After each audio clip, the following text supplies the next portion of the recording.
This is something that not a lot of people actually speak about, but the reason why it feels very difficult to do your work, especially when you leave school, is that for pretty much most of your life, the only time that you've actually done some kind of work is because an authority figure, like a teacher, has told you to do that work. So then when you try and make it out on your own, when you try and become an entrepreneur, or you try and level up in your career before you've got the job, or you're trying to do extra outside of your work hours, and you want to be like an entrepreneur or something, you're trying to do the work, you'll struggle without really knowing why. And the reason why is because you don't have the accountability that a teacher used to put on you.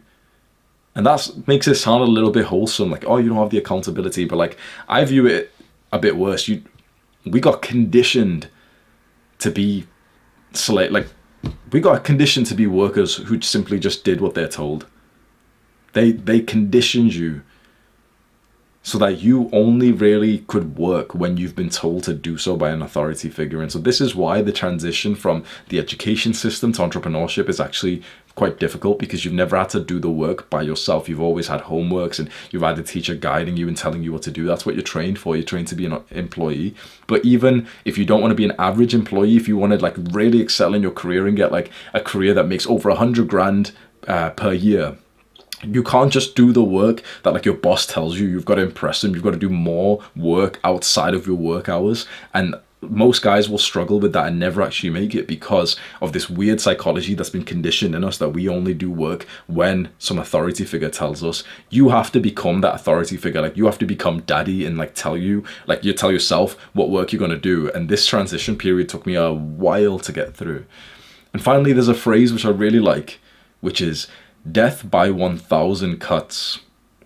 Death by 1,000 cuts. And what this means, or what this refers to, is decision making and decision fatigue. So you've probably heard of that phrase before, decision fatigue.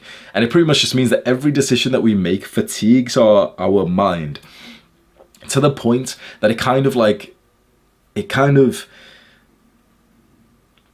drains our brain.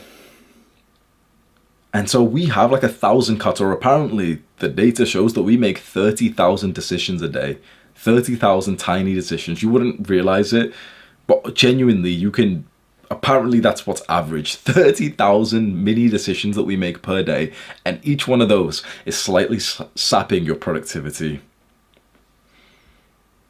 When you're constantly deciding what to do in your day, you're constantly deciding what to eat, when to eat, how to dress, and you don't have a simple minimalistic lifestyle, it really does drain in your work. It drains like your brain power.